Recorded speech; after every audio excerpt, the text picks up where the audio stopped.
N'a pas rappelé aujourd'hui, c'est un jour vraiment important dans l'histoire pays. Déjà, 7 février 1986, nous songeons qui ça qui était passé dans le pays.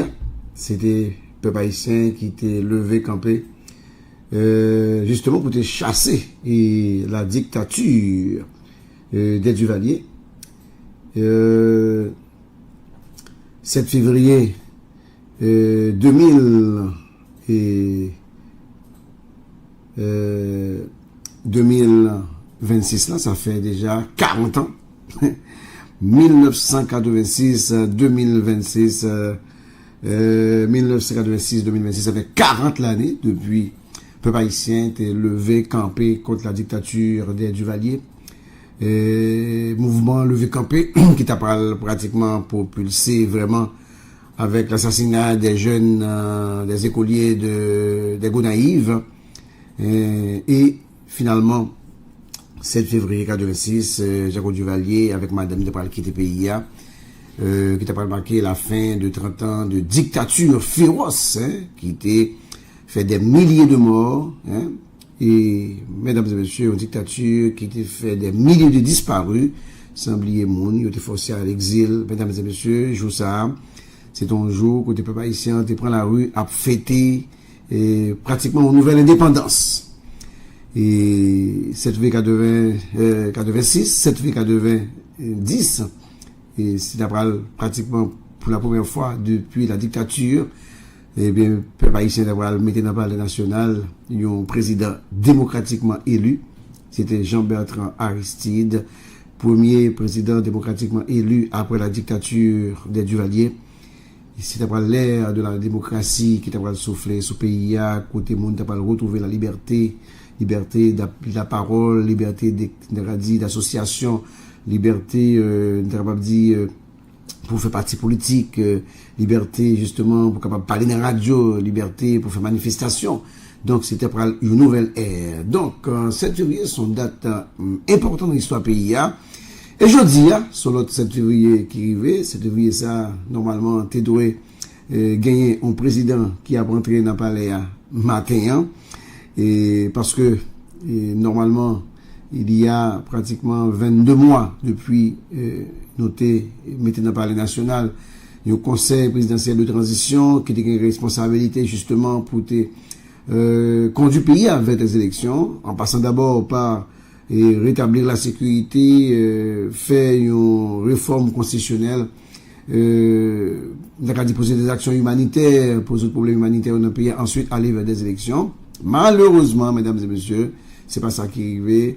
Et messieurs dames, pendant 22 mois, il fait pratiquement 22 mois après les bagages personnels qui fait journée aujourd'hui, et rien n'est pas tombé, et près de 16 000 personnes perdu la vie, et des milliers de monde, qui sont obligés de quitter le pays, jeunes femmes, jeunes garçons, c'est environ 2 millions de monde pratiquement qui sont obligés de quitter Caillou en raison de la violence des gangs, en pile caille boulé, en pile monde violé, sans compter justement la misère qui a tout fondé le monde dans le pays.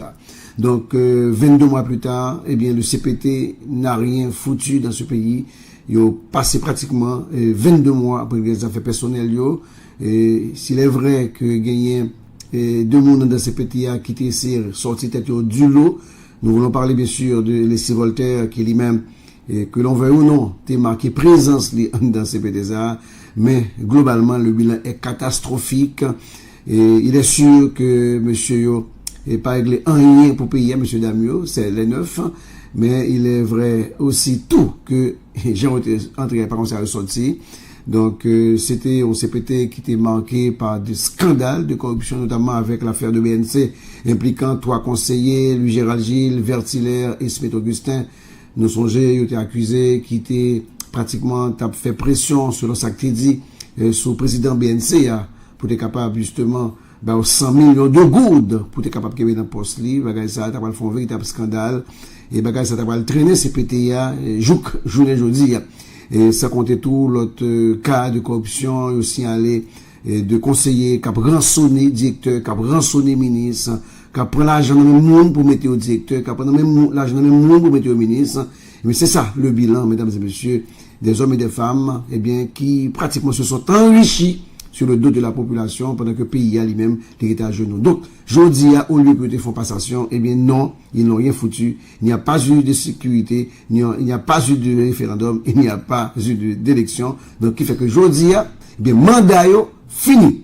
Et, vous voyez que le pays, la crash, la crase on criche, la crase on canari de l'eau, c'est peut-être ça, et le pays a maudit jour, pratiquement, il a été fait choix pour te gagner, on s'est pété dans tel pays. Aujourd'hui, en lieu et place, justement, d'installation au président, eh bien, aujourd'hui, c'est une passation de pouvoir qu'a fait, puisqu'aucun accord n'a été trouvé entre les acteurs politiques pour capable de remplacer CPTA, eh bien, le fait, c'est que je dis aujourd'hui, eh bien, le pouvoir, eh bien, CPTA passé by le Premier ministre Alési Fils-Aimé, qui devra normalement assurer la gouvernance du pays, mesdames et messieurs. Donc, comme on le dit, c'est le Conseil des ministres qui prend les rênes du pouvoir aujourd'hui, sous la présidence de Didier Fils-Aimé, qui est désormais aujourd'hui seul maître à bord, mesdames et messieurs.